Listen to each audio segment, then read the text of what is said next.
भोपाल से प्रस्तुत हैं प्रादेशिक समाचार। नमस्कार, समाचारों के साथ मैं जितेंद्र रघुवंशी। पहले मुख्य समाचार। उज्जैन में चल रहे कालिदास समारोह में उपराष्ट्रपति जगदीप धनखड़ होंगे शामिल।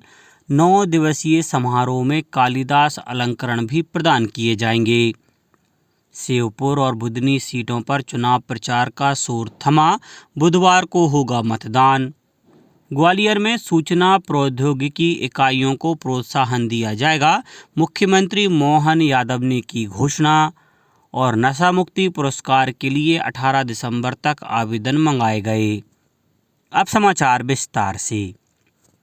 उपराष्ट्रपति जगदीप धनखड़ उज्जैन में आयोजित हो रहे 66वें अखिल भारतीय कालिदास समारोह में मुख्य अतिथि के रूप में शामिल होंगे।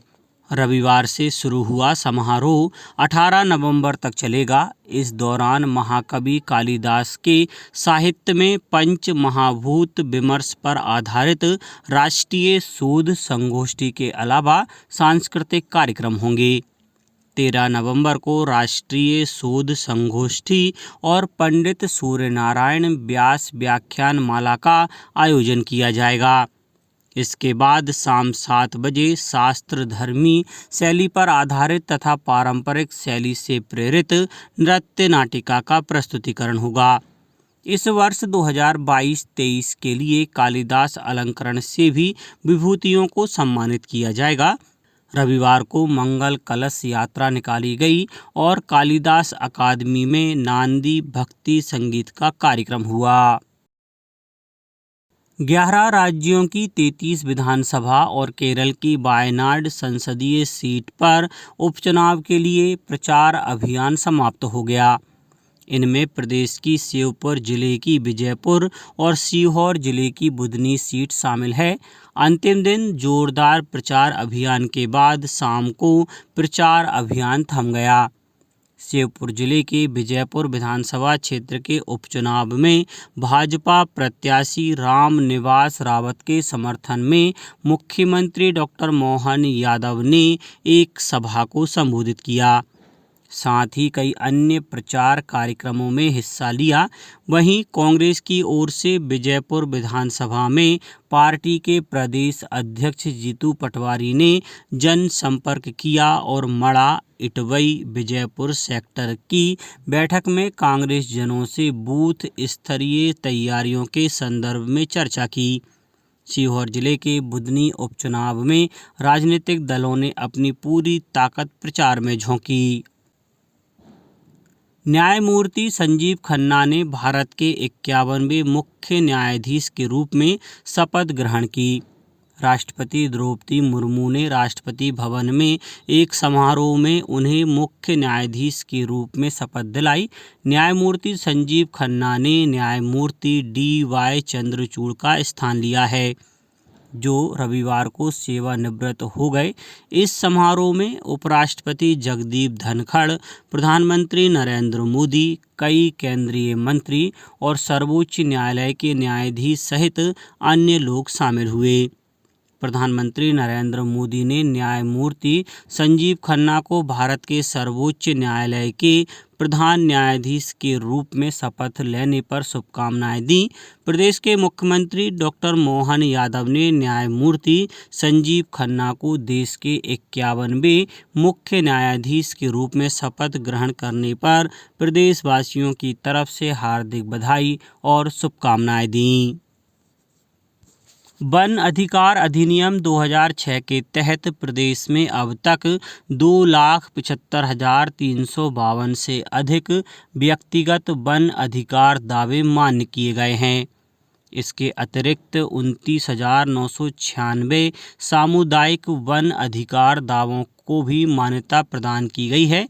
वन अधिकार अधिनियम के अंतर्गत प्राप्त वन अधिकार दावों का निर्धारित पात्रता के अनुसार निराकरण किया जा रहा है।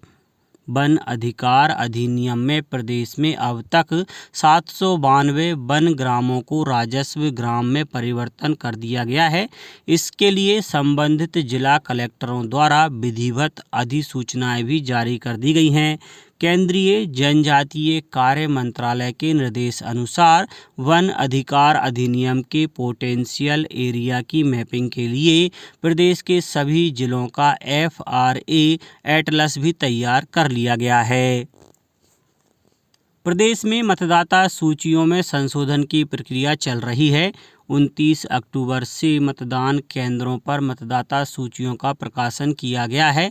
मतदाता अपने मतदान केंद्रों पर अपना नाम जुड़वाने या मतदाता सूची में सुधार के लिए आवेदन दे सकते हैं।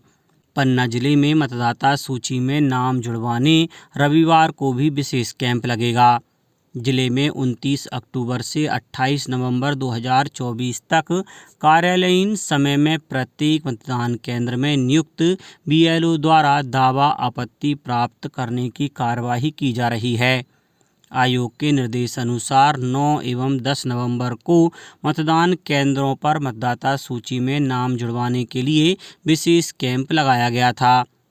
पन्ना जिले में आगामी 16 एवं 17 नवंबर को भी विशेष कैंप आयोजित किए जाएंगे। अनूपपुर के उप जिला निर्वाचन अधिकारी दिलीप कुमार पांडे ने कहा कि इसी कड़ी में 16 और 17 नवंबर के बाद अगले महीने में 9 और 10 दिसंबर को विशेष शिविर लगाए जाएंगे। मुख्यमंत्री डॉक्टर मोहन यादव ने कहा है कि ग्वालियर में IT के क्षेत्र में अपार संभावनाएं हैं। यहाँ के IT विशेषज्ञ युवाओं को बाहर न जाना पड़े, इसके लिए ग्वालियर में सूचना प्रौद्योगिकी पर आधारित इकाइयों को विशेष बढ़ावा दिया जाएगा। उन्होंने ग्वालियर की JC मिल का जायजा लेते हुए इंदौर की हुकुमचंद मिल और उज्जैन की विनोद मिल की तर्ज पर जल्द ही ग्वालियर की JC मिल के श्रमिकों और प्रदेश की अन्य बंद मिलों की देनदारियों का भुगतान का आश्वासन दिया। मुख्यमंत्री ने कहा कि 30-40 साल से बंद पड़ी ग्वालियर की JC मिल के मजदूरों के प्रकरणों में 8000 से ज़्यादा मजदूरों को उचित न्याय दिलाया जाएगा। उन्होंने JC मिल परिसर का भ्रमण किया, साथ ही नक्शे के माध्यम से JC मिल की जमीन और अन्य परिसंपत्तियों की जानकारी ली।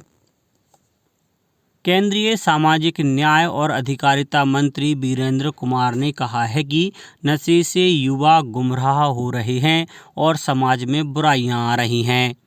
उन्होंने छतरपुर में नशा मुक्ति रैली को संबोधित करते हुए कहा कि नशा समाज में लड़ाई झगड़ों का कारण बन रहा है। इसके कारण गंभीर बीमारियां हो रही हैं। डॉक्टर कुमार ने कहा कि नशा मुक्ति को आंदोलन बनाने की ज़रूरत है। नशा मुक्ति रैली छतरपुर के विभिन्न मार्गों से गुजरी, जिसमें बड़ी संख्या में स्कूली बच्चों ने हिस्सा लिया। कार्यक्रम में सभी स्कूली छात्र छात्राओं को नशा मुक्ति की शपथ दिलाई गई। नशा मुक्ति पर नुक्कड़ नाटक, निबंध लेखन, गीत प्रस्तुत करने वालों को सम्मानित भी किया गया। राज्य सरकार नशा मुक्ति के क्षेत्र में उत्कृष्ट कार्य करने वाले समाज सेवियों और स्वैच्छिक संगठनों को राज्य स्तरीय एवं जिला स्तरीय विवेकानंद नशा मुक्ति पुरस्कार से सम्मानित करेगी। राज्य स्तरीय पुरस्कार के रूप में 1 लाख रुपए के 2 पुरस्कार और प्रशस्ति पत्र दिए जाएंगे, जबकि प्रत्येक जिले में 3 पुरस्कार 10,000 रुपए के होंगे। सामाजिक न्याय एवं दिव्यांगजन सशक्तिकरण संचालनालय ने इसके लिए योग्य संस्थाओं से आवेदन आमंत्रित किए हैं। आवेदन की अंतिम तिथि 18 दिसंबर है। इसे संचालनालय के पते या ईमेल पर जमा कराया जा सकता है। जिला स्तरीय पुरस्कार के लिए आवेदन जिला कार्यालय में जमा किए जाएंगे। केंद्रीय कोयला और खान मंत्री जी किशन रेड्डी ने युवाओं और छात्रों से देश को वर्ष 2047 तक विकसित राष्ट्र बनाने में अहम भूमिका निभाने का आह्वान किया। उन्होंने सिकंदराबाद में केंद्रीय विद्यालय संगठन के तत्वाधान में राष्ट्रीय स्तर के 3 दिवसीय राष्ट्रीय एकता पर्व का उद्घाटन किया। इस अवसर पर 25 क्षेत्रीय केंद्रीय विद्यालयों के लगभग 1000 छात्र शामिल हुए। राष्ट्रीय एकता पर्व का उद्देश्य राष्ट्रीय एकता और भारतीय संस्कृति और कला के प्रति प्रशंसा को बढ़ावा देना है। इस अवसर पर श्री रेड्डी ने कहा कि प्रत्येक केंद्रीय विद्यालय वास्तव में एक लघु भारत है जो जीवंत है और संभावनाओं से भरा हुआ है। केंद्रीय विद्यालय न केवल शिक्षा प्रदान कर रहे हैं बल्कि राष्ट्रीय एकता की भावना का पोषण भी कर रहे हैं। अब कुछ समाचार संक्षेप में। केंद्रीय पंचायती राज राज्य मंत्री SP सिंह बघेल ने अशोकनगर में एक बैठक में अधिकारियों से जिले के विकास के लिए प्रस्ताव तैयार करने को कहा है। सागर जिले में बच्चों को स्वच्छ पोषण युक्त आहार देने के उद्देश्य से कलेक्टर संदीप GR ने रंगीन रोटी अभियान शुरू किया है। उन्होंने बच्चों के भोजन में मुनगा के पत्तों, पालक के पत्तों, चुकंदर का उपयोग करने के निर्देश दिए हैं। मुरैना में एशिया का सबसे बड़ा सोलर पार्क बनेगा, जिसके लिए 4164 हेक्टेयर भूमि आवंटित की गई है। और नर्मदापुरम में माखन नगर मार्ग पर रविवार रात सड़क हादसे में 2 युवकों की मौत हो गई।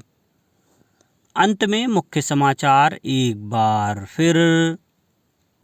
उज्जैन में चल रहे कालिदास समारोह में उपराष्ट्रपति जगदीप धनखड़ होंगे शामिल। 9 दिवसीय समारोह में कालिदास अलंकरण भी प्रदान किए जाएंगे। शिवपुर और बुधनी सीटों पर चुनाव प्रचार का शोर थमा, बुधवार को होगा मतदान। ग्वालियर में सूचना प्रौद्योगिकी इकाइयों को प्रोत्साहन दिया जाएगा, मुख्यमंत्री मोहन यादव ने की घोषणा। और नशा मुक्ति पुरस्कार के लिए 18 दिसंबर तक आवेदन मंगाए गए। आज के इस बुलेटिन में बस इतना ही। नमस्कार।